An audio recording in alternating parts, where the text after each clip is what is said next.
Hello, boys and girls.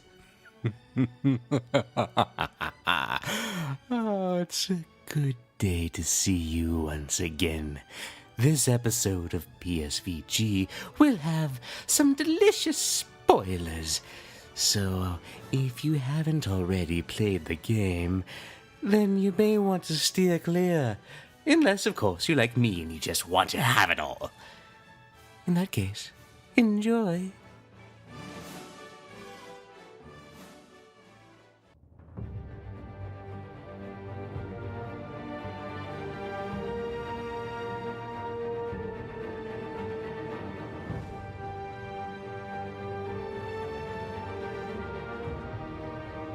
Hey everybody, Kevin here from Play Some Video Games in the PSVG podcast, joined by Nathan to discuss Batman: The Enemy Within Episode 1 with our official review cast. So I'm going to be like the Riddler to Kevin's Batman. Spoilers. Wait, what? There's no spoilers. He's just a random enemy that we can pick off. You said spoilers. I did say spoilers. And actually, I meant to say the Joker, not the Riddler. So. Well, also spoilers. We should just start over again. Just start. No, we're leaving this in. So, fair warning, if anybody is listening and you do plan on playing this game and you don't want to know the story, save this podcast for later, for after you complete episode 1, because it's kind of hard to talk about this without talking about spoilers, because basically the whole game's one giant spoiler. So, you can turn it off now. And hey, if you're still with us, congratulations on either being interested in the game and not caring about the story, or I don't know, fans of ours? Whatever. So let's dive in first, though, because we never did an official review of the first season of Batman presented by TellTale. So Nathan, what were your overall impressions of the first game? The first game, I enjoyed it. There were parts of it that I thought were a little odd, but as a whole, I thought it did pretty well. I don't remember any technical glitches personally, but I know some people had... we're doing spoilers for the first one too, right? So this is like full spoilers on Batman the Telltale stuff. Oh yeah, completely. Yeah. So some people had issues with like when you first meet the Joker in that scene where there was like just an invisible person. I didn't have that problem, but for me, no technical issues until the second one, which we can get into that in a little bit. And then overall, good story. I like the character introduction. Selina Kyle was a great addition to it. The whole story between Harvey Dent and Batman, or rather Bruce Wayne. And then the way that they kind of, made their own take on it with the parents. Well, specifically the dad, and Falcone and everything, and him being kind of that involved with the mob. But overall, good. I quite enjoyed it. Should I give it a rating? I don't know. Should you? Well, we'll do that after. So, in my overall Okay. thoughts, I didn't have any major technical issues either. There was one scene when he was actually escaping Arkham Asylum where somebody he was punching actually disappeared. It was just a set of floating eyeballs and teeth. But that was one scene out of all of the hours I spent playing the game. So, overall, it didn't really bother me. But I know some people had other problems. I didn't experience any of those. The story, I think, was a great take, because you take something that's been around as long as Batman, that everybody's heard, the origin story and knows most of the villains and how they come about. Telltale kind of took the same approach that the Gotham TV show is taking, where it's like, hey, here are these characters. We know these characters exist, but we're only going to use their name, and we're going to come up with whatever they want, and they're going to do whatever they want to do, and this is how they're going to be presented. So I definitely enjoyed that take. And, Selina Kyle was a great addition. John Doe, aka the Joker, was a fun addition too. But yeah, overall, I think it was great. So if you had to give it a quick score, what would you say? Overall, I'd give it in that 8.5 range, around there. I'm right with you. I was going to say the same thing. I was saying between like 80, 85. So yeah, I'm right there with you. It was good. It was solid. Did have some slower points in it, but you had to build up the character, so it's kind of understandable. It just didn't always deliver the high action that I was almost expecting at that point. But all right, so let's jump into the second game, The Enemy Within Episode 1. Did you have any technical issues with this one? With the actual game itself in the play, no. But I did have an issue with trying to get my save from the first game into the second game, which drives me crazy because for any game like TellTale Games or Mass Effect or anything like that, that you can pull information from the first game, I want to pull that information because I did it, right? So not being able to do that with this game is just maddening. So what I did was I tried to figure out what's happening. I'm playing on the Xbox One, obviously, and I reinstalled the first Batman, loaded it up. I saw, okay, my save is still there. I figured it would just, grab it from the console and put it in the next game. Didn't do that. I said, okay, well, maybe we can do the transfer thing. And it wouldn't do a transfer. I said, this is weird. I checked my account that I was signed in on the game, on the first game. Yeah. And the second game. And it was signed in on both of them. I went to my TellTale account on the website, and it doesn't have any data for either of those. And just like, what is happening here? So the other games that I played have data, like all the Walking Dead and the Guardians. They all have data, but Batman's the only one that doesn't. So something weird, something different with this particular one. But as far as the gameplay goes itself in this game, no glitches. Once I got past that, I just had to recreate my choices, which kind of was nice because it reminded me of the first game, of the first season, because it's been a few months since I completed that, and it was a good reminder on, oh yeah, this is what happened. In fact, I actually went back to the first one and I took a screenshot of each of the choices screens to remember what I did. Because as you go through, it asks you like 5 or 6 questions, like how did you handle this situation, what'd you do, who'd you side with, whatever. And I forgot a little bit about it, so it was a nice reminder and recap of the first season to get me really ready to start the second one. So I guess, as much as I want to call it a negative, maybe that's a positive. I hesitate to say that, but it was definitely, in the end of the day, it was worthwhile to remember what happened in the first episode. But no technical glitches except for that bit. That's good. I didn't have any technical glitches playing the game at all so far, so that was nice. The load times were decent. It never got to it didn't have the typical Telltale issue of like the scene audio starts before the video starts. That didn't happen at all, so that was nice. Loading my save, I didn't have the same issue as you, but I did have something similar where at first it said, hey, there's no save data here. Would you like to look for it?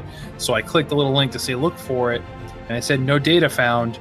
But then after like 30 seconds, it loaded all my choices and my data. So I was like, okay, is it there or is it not there? But it had it, and I double checked it, and my choices, registered at least what I could remember from the first one there.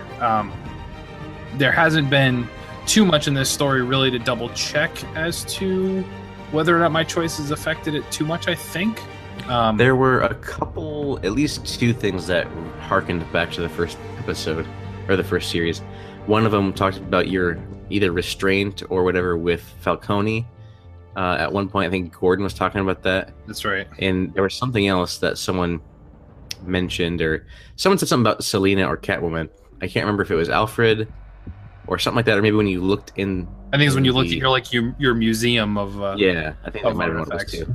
Yeah, that was kind of harkening back to that. And I think I'm not sure if one of the decisions around Alfred affected Alfred in this, with the kind of PTSD he's suffering from right now. Mm-hmm. Spoilers. But yeah, it's interesting to see for sure. So let's dive into this one. So without going line for line saying what happens in this, because we do want to leave some things out there, this one pulls no punches right from the start. So Nathan and I haven't really talked about this at all, and then we both played it. I was surprised with how violent it was right off the bat, with the introduction of not the Riddler, just Riddler. Mm-hmm. And his death chambers, which is somewhat similar to the Riddler from the Arkham series, with his traps and mechanisms, where it's more like he's Jigsaw from Saw than your Riddler just playing tricks and stuff like that. But I think it was a good character, just a lot more rough than I think I was expecting the Riddler to be traditionally based on the comics. What were your thoughts of the opening scene, the introduction of the Riddler and his gang? This is probably the most vicious portrayal of the Riddler that I've seen. Even in the Arkham, he wasn't quite this menacing. Like, Riddler has never really been a menacing character. He's always been kind of an annoying character, from my perspective. Especially if you try to go do all the Riddler trophies and everything. His voiceover just kind of gets super yeah, grainy.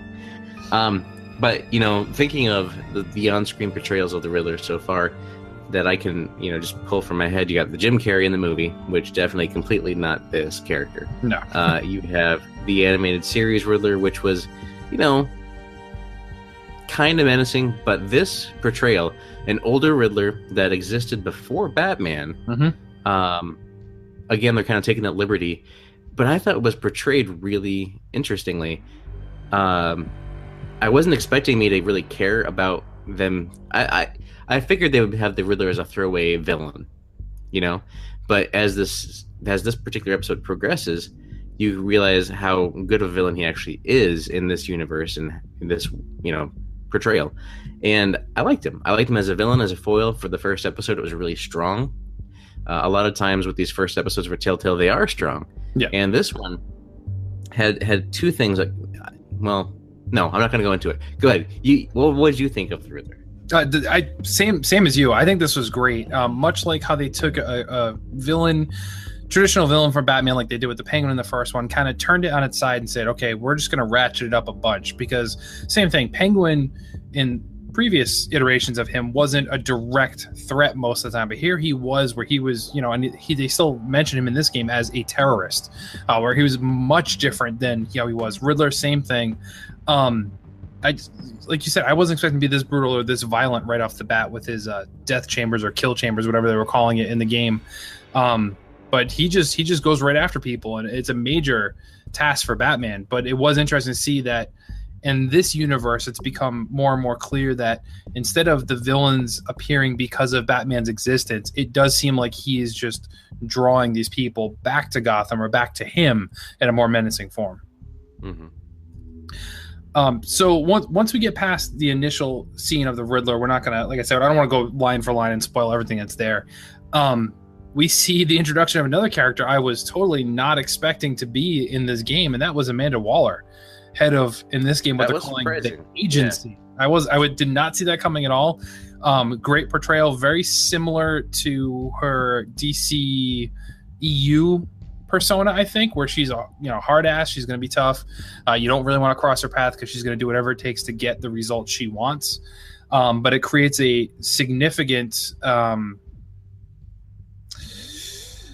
conflict between her and Commissioner Gordon, and Batman's kind of right in the middle of it. So this is another part of the game where you're kind of forced to get in the middle of something that you're like, oh, I don't want to, in my personal opinion, is like, I don't want to cross Amanda Waller, but I also don't want to betray my buddy, Commissioner Gordon at this point too. So that was a bit of a shock. I wasn't expecting her to be there, but I think it was done very well, and that kind of push and pull of Batman back and forth between the two was interesting.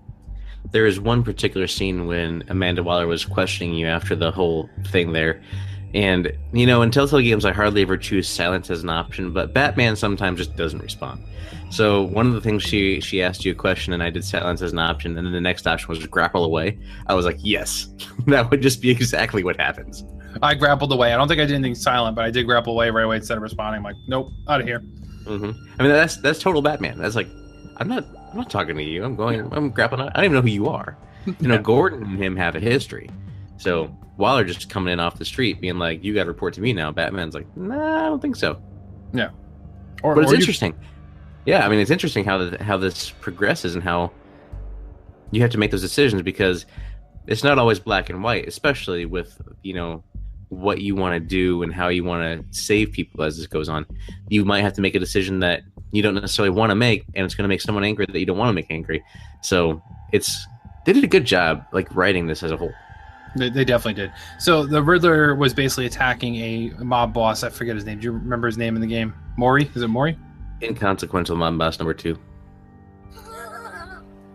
So, Riddler's going after him, and something Maury or Hori, I think, is what it was. But anyway, he's another like Falcone-like criminal where he's just the head of a mob scene. He's a bad guy. He's smuggling. He's a gun runner, more filling in the role of what the Penguin actually traditionally is. And you also kind of come across him a few times. You have to decide, what you're going to do with this guy, where he's not directly affecting you right now, but it's kind of his fault that the Riddler is doing what he's doing. So, I mean, he's kind of a throwaway character for now, but I have a feeling that's going to come back because there's a big decision you make around him, and I think it's going to come back to bite you later, possibly. depending on the way you approached it. But the bigger story, so the Riddler tried to kill him. He was unsuccessful in doing so because Batman came and saved the day. You then run back into the Riddler leaves you with a riddle box. You have to solve his riddle box in order to find out what his plan is. Otherwise, many more people are going to die. So Batman can't solve it on his own. So who does he go and see whenever he's stuck technologically? Lucius Fox. So Lucius is back again in this episode, the season rather. Really enjoyed his character from the first season of this. So it was good to see him come back. What did you think about him coming back, Nathan, before we get to the big news? I thought it was nice to see Lucius again. I always like seeing Lucius, especially the interactions between Alfred and Lucius. I remembered back into the first season, and you had to make a decision whether you want him to be on the inside or on the outside. And I chose to have him stay on the inside. And I wonder if that decision had any effect in what his position was or anything. Oh, I'm not sure. I picked inside as well too. So it'd be interesting to see if anybody chose in season 1 differently, that they said, "Hey, come outside with me," what the change was in this first episode. But anyway, yeah, I like him being in here. I like him being the technical guy, and it's always nice to have Lucius in there. And can we go ahead and get into his daughter? Yes. So that was really cool. And it kind of, so when that thing came in, I figured it was something like they were introducing a different character, right? I didn't think it was anybody coming in to harm Bruce or Lucius or anybody. But obviously you get the introduction of his daughter, with her coming out with a little drone on her thing that she created for Bruce. Why would she create that for Bruce? I don't know. Why would he need that? Right, Lucius understands, he knows why, but she wouldn't. But it was a nice introduction of her, and instantly likable, good character, someone that, you could see that father-daughter relationship in that short little bit of an introduction. Just, it was there. Yeah, I agree. And I get very much, what's her name? Ironheart, Riri Williams, is that what it is? The new female Iron Man? You get that vibe from her? Yeah, she reminds me of that. Just her kind of snarkiness, her smugness of, I know how smart I am, and I'm going to show you. I'm going to show my value. I can be just as good, if not better, than my father. So it's a pretty cool character. So you're introduced to her, which is awesome, because I was really excited to get another character in, and they immediately discuss about bringing her into behind the cowl, if you will, because they're not really quite sure on what to do with this riddle box and how to solve this thing, and they figured they could use her help in the matter. So it kind of is really fast for Batman. Yes. Let somebody in that he just met. I mean, I know you kind of have to speed things along if you're telling this, truncated story, but the Batman that I know, you got to earn your way in, and this just seemed a little too. I guess it just depends on your choices, right? Yeah. You can say no, and you can say yes, whatever you wanted to do, but it just felt like, wow, we just introduced this character. She walked out the door. Should we let her in on the secret? Yeah, right. Hey, nobody knows a Batman. You want to tell her? Like, it was a weird choice, which makes me think that she's going to be extremely important coming down the line. Because what happened shortly after is, Lucius dies. The Riddler gets him. It was a trap supposed to be sprung on Bruce, but instead it got Lucius. So the side effects of that is Lucius does get the axe, if you will, already, and his daughter is now left alone. So there's a strained relationship there, depending on your choices there. But then the next big scene is the funeral. And before we go into the funeral, yeah, I thought it was interesting, and I don't know. We can bring it up now because I think it comes out later. It doesn't really matter when it comes out. But Bruce actually did figure out the puzzle. He figured out what it was before he took it to Lucius, but he just didn't realize it because the bat signal was, or the signal was being blocked by the Batcave. That's true. So it's interesting.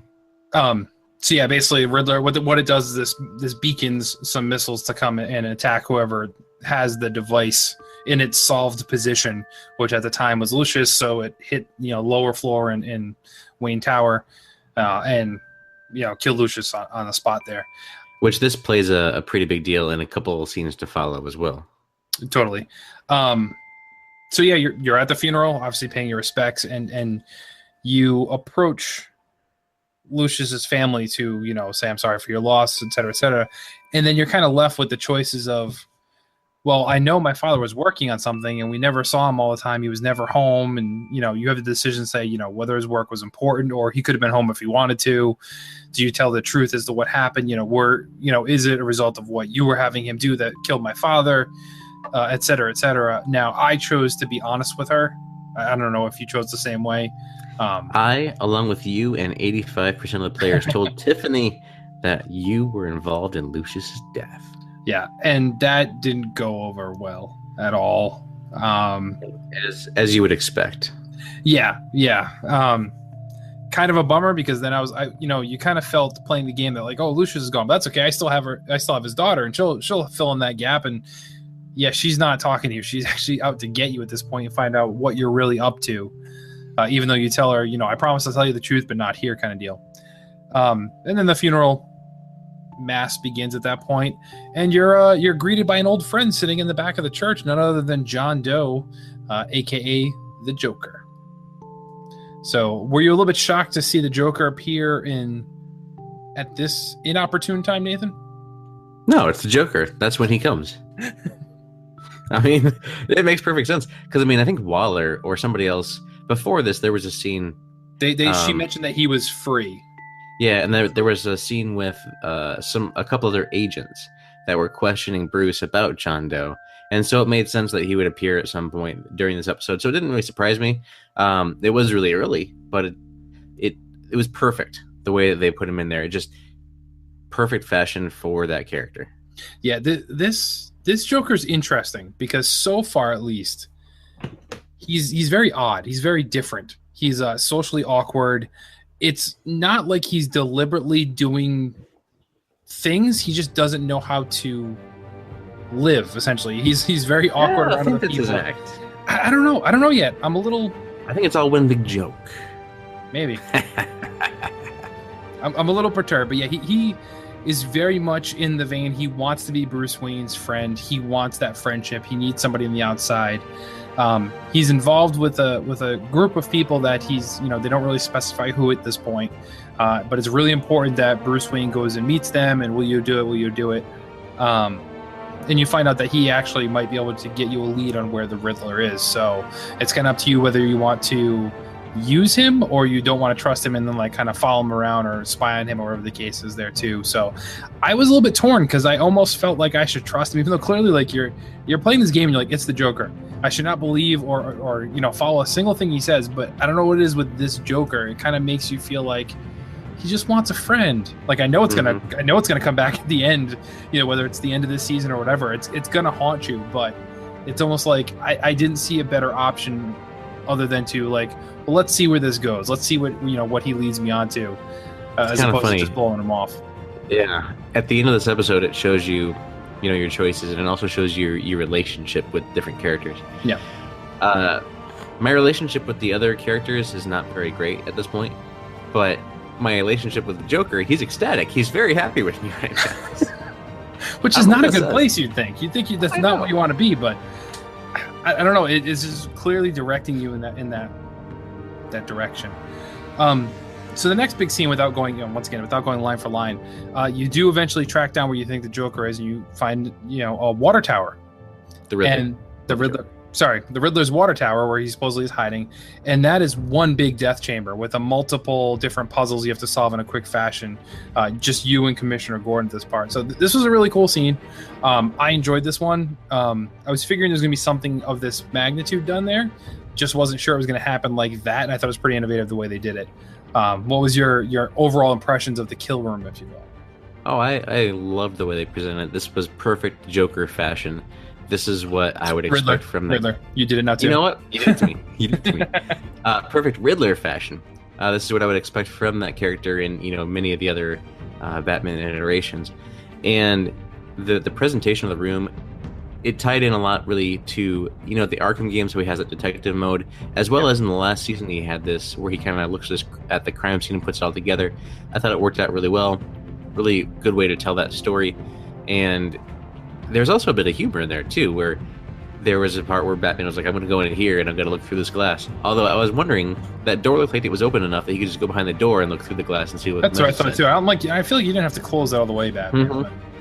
Well, he didn't necessarily. Or how does he not have some sort of lenses in his cowl to see stuff? That's another thing, right? He has everything. But it was a bit of humor when he said, I got to go in there and I got to read this thing and, we got to find out the answer. He's like, you're going to go in there? And then he could be like, unless you want to. He's like, no, go ahead. Yeah, no, go ahead. No, the relationship between Batman and Commissioner Gordon is good. Like, I like it. For me, the end result, it wasn't. He's not ecstatic, but it's not too bad. With the choices I made, he wasn't completely irritated with me like he could have been if I sided with Waller and everything. I think I made one decision that kind of had him like, but. Oh, he hates me. That's not good. I mean, he does. After this episode, he is not liking me. That's not good. Man, you're in a real bad place. Joker loves like Commissioner Gordon. Joker and Waller, they're my buddies. Waller, I don't know. I don't know what's gonna happen with that. But anyway, so we're gonna stay relatively spoiler here, but it's a really interesting puzzle. It takes a little bit of time to get through and work through, to get out of there. But once you do, it leads you eventually to the Riddler's actual hiding place, which is on a freighter. This scene is kind of cool, so we have to describe it a little bit. So basically, as you get there, the Riddler has 3 of the agency's agents. 2 are in kill chambers. 1 is free, I believe, or she's just tied up or something like that. No, she's in a kill. They're all 3 in a kill chamber. You let her out, and then the big cage comes over. Okay, so a cage drops. You're trapped in this cage with her, and that's when the Riddler kind of appears, and the missile launcher that he's been using or he's been prepping for is there. Then he gives you the very difficult decision of, well, I'm going to ask you some questions here. And if you answer correctly, I'm going to blast you with this sonic emitter that's going to, it's going to hurt you, but it's probably going to kill her, eventually after 3 blasts or so. If you answer incorrectly, I'm going to kill one of the agents in the tube. So you're left to answer his questions. I can't imagine anybody going in a different direction, but I answered them all correctly. And put, unfortunately, the agent that was in the cage with me through the ringer. Okay, so we have a different scene here. Ooh, okay. So I had to silence as an option for the first option. I wasn't going to play his game. That was my goal, right? Not to engage. Oh. So I did a silence as the first option. And then they did the sonic blast on us. I think that's what happened. No, he killed the guy, because that's what happens, right, if you get it wrong. So then the girl that you're in there with, she screams out, like, you got to give him a chance to answer, blah, blah, blah. And so I didn't feel like I should have been penalized there, but obviously the choice was made, so I was silent. The next time, I answered the question. And then that did the blast out there. Mm-hmm. And then the next time, it was the last question, right? Yep. Which I answered as I am. So I didn't say the Riddler. Yeah, so did I. So I said I am. So there should have been another guy alive still yes. for my playthrough. At the end, both of my guys were dead, and Vicky, or not Vicky, the girl was alive. I don't know. Weird. I don't know if he said if you got it wrong, he would kill one, or he'd kill them both. But that's possibly an error there. I think it was one. I thought it was one too. One per. And then, if at the end he wouldn't, when you said I am, he's like, what do you mean? He wouldn't have had a chance to do the execution for the other one. So I thought that might be a narrative error. Yeah. Mm-hmm. No, I'm with you there. So yeah, I answered all 3 questions, but the last one I did I am, but you know how it ends there. I won't give it any. Let's not give away this part, but eventually you do escape. You take down the Riddler. Yes, you escape. You escape. Batman gets away. Who would have thought? You take down the Riddler. The agent lives but is deaf now. So Batman is left with the grief of he caused her harm, but yet, well, not in your case, but in my case, everybody lived. It's just she was deaf. In your case, people died and she was deaf, I'm assuming, right?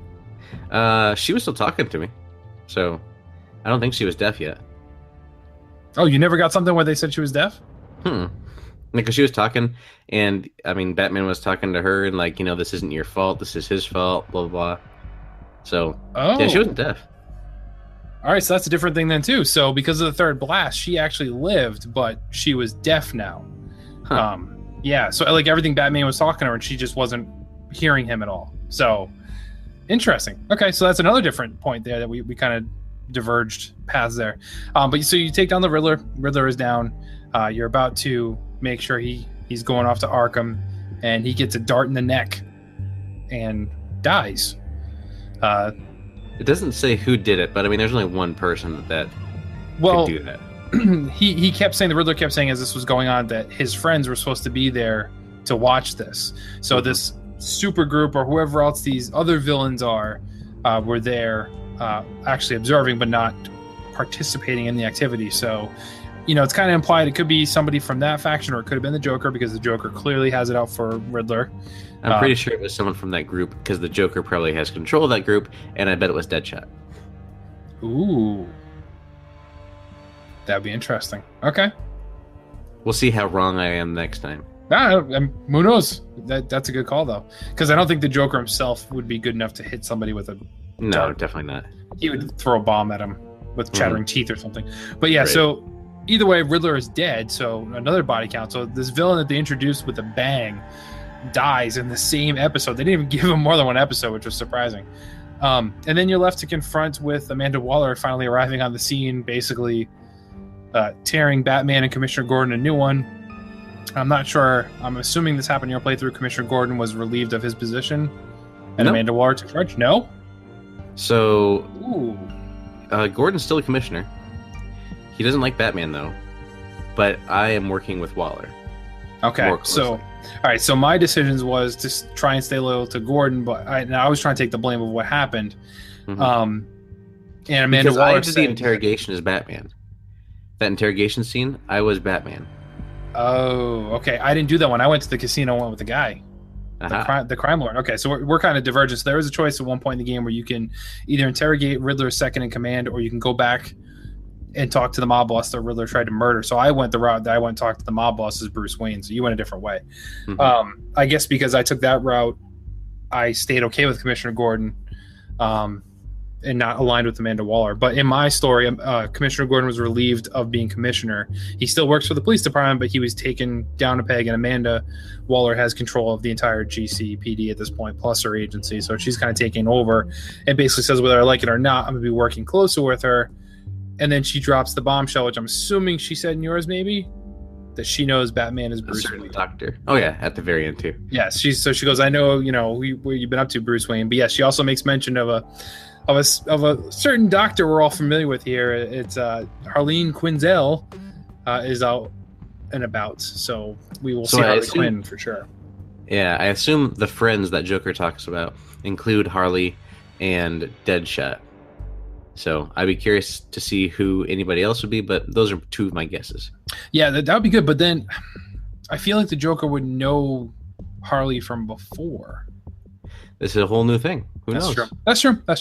But my first instinct though when I saw Waller was that we were going to get a Suicide Squad, but I don't think she has them on her side unless it's a big, Well, Waller just took control of the agency. Right, but it could be a whole false thing where Amanda Waller had the Riddler killed. Could be. Because you don't cross Waller. Yeah.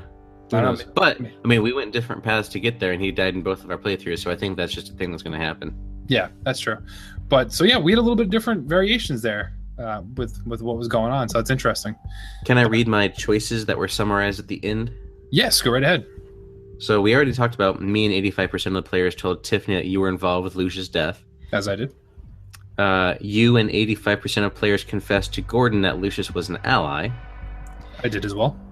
You and 28.3% of players chose to interrogate Eli for information on the Riddler. That's where we were different there. I went the other way. So I was in the minority there. So Yep. The majority obviously went to the party as Bruce. You and 84.8% of players bluffed Eli with the signal. So in that scene, you were able to act like you were going to have all the missiles train in on him, and you let it go for so long, and that's why he talked. Oh, okay. So you could have beat him up, but I used the bluff approach with the signal. So it was a fun scene. I would encourage you to go back and check that out, replay that scene. Interesting. So in my scene, to kind of give it away a little bit, you go back to the mob boss. The agency is all over his casino now, so they're watching what's being done. So you have to kind of come up with a distraction. So you have Alfred kind of hacks into their signal and tells them to sweep the perimeter outside. So they'll go outside, giving you time to sneak in and talk to the guy. Basically, you're asking him what the Riddler has, how is he doing this, et cetera, and he can give you all the information on the Riddler. He has it in a thumb drive, but he wants something back from Bruce. So your decision is to either beat him up and take it, or you can assist him in escaping the country by channeling some money over to a private airplane to get him to fly him out of Gotham and get on the run so the Riddler doesn't get him, because he's convinced that the Riddler will get him at some point. He's going to die. So I opted to pay him off because it's Bruce Wayne. Who the heck cares if he lost a couple $1 million? But I helped basically fund him to get out of Gotham. Mm-hmm. That's cool. I like how they have that branching stuff out there. And finally, you and 17.6% of players let the agents die by not answering Riddler's questions. Which I don't think one of them should have lived, Yeah, the Riddler would have done one at a time as a threat. Mm-hmm. Yeah. But it also shows like the relationship status at the end of it. But when I went to the summarization screen, I didn't see that option. But I do know that Gordon doesn't like me. Waller does like me. Joker likes me. And Lucius's daughter, not too hot on me right now. Yeah. Joker likes me. Gordon, it's middle. It's strained, I think they call it. But it's not. He doesn't hate me. Same for Amanda Waller. Like, I'm in between on both of them. And then Lucius's daughter hates me too. So yeah, Gordon, I think the term that they used was betrayed. Oh yeah, no, it definitely wasn't that. I think it was strained was the relationship I had with him. But yeah. So I mean, what'd you think overall? Good start. Overall, it was a great start. I was looking forward to this season a lot when they first announced it, and we were talking about, should we get it? What are we going to do? And I'm just like, I really want to play it, and I really want to talk about it if I play it, because last time we were talking about doing something similar like this. But I'm super glad I played it right now.